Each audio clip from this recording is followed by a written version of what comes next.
Hello बच्चों, आप सभी का स्वागत है मेरे YouTube चैनल सरल हिंदी पाठशाला में। बच्चों, पिछली वीडियो में हमने अशुद्धि शोधन भाग 1 के विषय में पढ़ा है। आज हम भाग 2 पढ़ेंगे। बच्चों, अशुद्धि शोधन विषय काफ़ी बड़ा है, तो इसको मैंने कई भागों में बांटा है। आज हम भाग 2 पढ़ रहे हैं। बच्चों, हमने पिछली वीडियो में स्वर और व्यंजन संबंधी अशुद्धियाँ पढ़ी थी। आज हम शब्द संबंधी अशुद्धियाँ पढ़ रहे हैं। ठीक है, चलिए देख लेते हैं शब्द संबंधी अशुद्धियाँ क्या क्या होती हैं। शब्द संबंधी अशुद्धियों का सीधा संबंध शब्द के भेदों से है। शब्द निम्न प्रकार के होते हैं। कौन कौन से? संज्ञा, सर्वनाम, विशेषण, क्रिया, वचन एवं लिंग। इनके अशुद्ध प्रयोग से वाक्य अशुद्ध हो जाता है। किसके अशुद्ध प्रयोग से बच्चों? संज्ञा, सर्वनाम, विशेषण, क्रिया, वचन एवं लिंग। अब देख लेते हैं संज्ञा संबंधी अशुद्धियां किस किस प्रकार की होती हैं। पहला है बेटा, पहला प्रश्न है, मैं शनिवार के दिन वहां पहुंच रहा हूं। अब आपको लग रहा होगा ये तो बिल्कुल शुद्ध है, इसमें क्या गलती है? लेकिन इसमें बच्चों शनिवार के दिन जो हम ये बोल रहे हैं के दिन, ये गलती है क्योंकि शनिवार अपने आप में ही दिन है। वार मतलब दिन, है ना? तो मैं शनिवार को पहुंच रहा हूँ, केवल ये लिखना है आपको। मैं शनिवार के दिन पहुंच रहा हूँ, ये नहीं लिखना है। ठीक है बेटा, ऐसे ही और भी हो सकता है क्वेश्चन, तो उस पर आपको ध्यान रखना है कि ये संज्ञा संबंधी अशुद्धि नहीं करनी है। शनिवार क्या है? संज्ञा है, तो केवल शनिवार आएगा। अगला देख लेते हैं, प्रेम करना तलवार की नोक पर चलना है। क्या बच्चों नोक पर चल सकते हैं? नहीं चल सकते ना। तो तलवार की धार, यहाँ पे संज्ञा क्या है? तलवार है ना, तो तलवार की धार पर चलना है। प्रेम करना तलवार की धार पर चलना है। ठीक है, आप यहाँ पे क्या गलती थी? नोक की गलती थी। तलवार की नोक पर हम चल ही नहीं सकते, तो हम लिख कैसे सकते हैं, है ना? तो प्रेम करना तलवार की धार पर चलना है। तो आपको यही छोटी छोटी चीज़ों पर ध्यान देना है। तो ये हमारी संज्ञा संबंधी अशुद्धि के 2 उदाहरण हमने देख लिए। अब हम देख लेते हैं सर्वनाम संबंधी अशुद्धियाँ। ये बहुत ही आसान है, आपको पता चल जाएगा बेटा। मेरे से कुछ ना पूछो, आपको लग रहा होगा इसमें क्या गलती है? मेरे से अलग बात, अजीब सा लग रहा है कुछ सुनने में, है ना? तो ये सर्वनाम यहाँ प्रयोग नहीं होगा। यहाँ कौन सा प्रयोग होगा? मुझसे कुछ ना पूछो, है ना? मुझसे कुछ ना पूछो।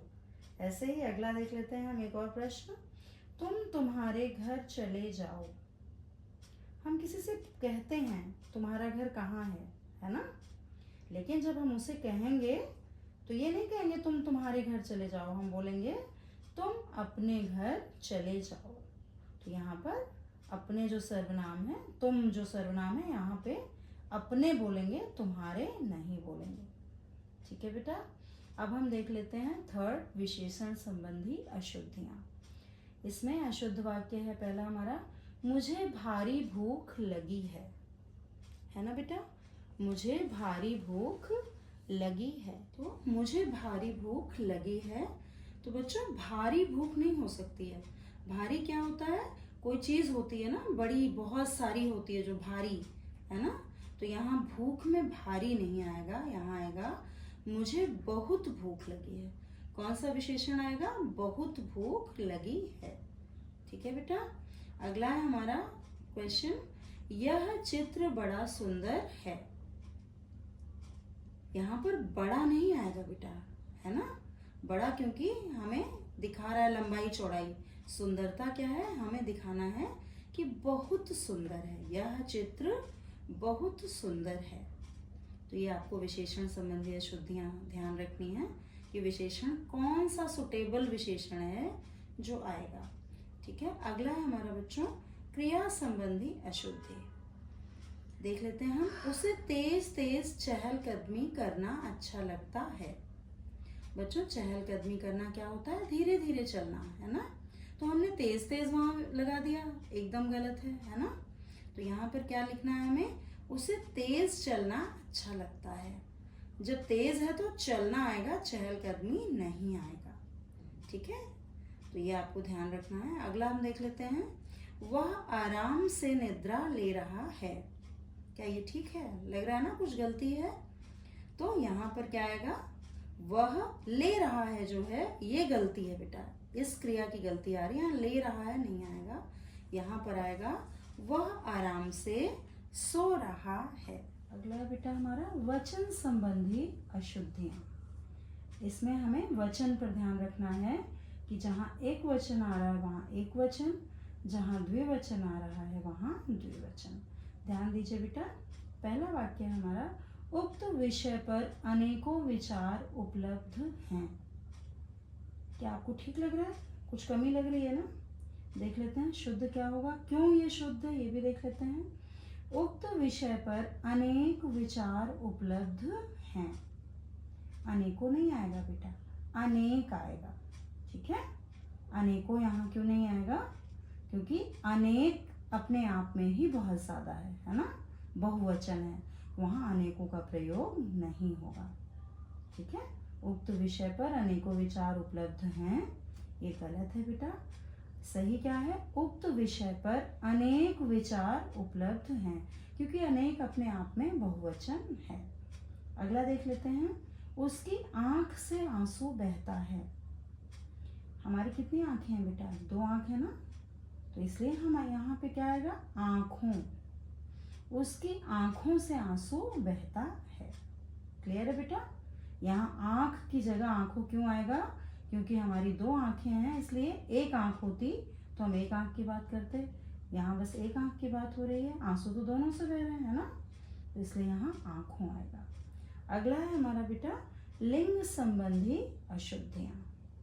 इसमें देख लेते हैं, इसमें स्त्रीलिंग पुल्लिंग वाली बात आएगी।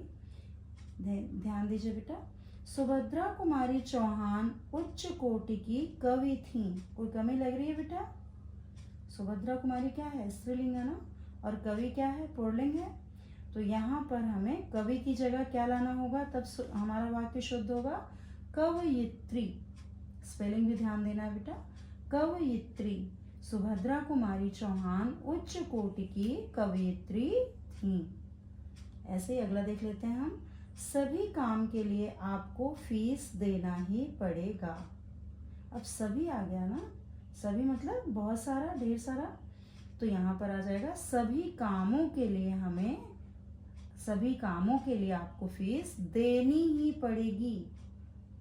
ठीक है, यहाँ देना आ रहा है ना, देनी ही पड़ेगी, फीस देनी ही पड़ेगी।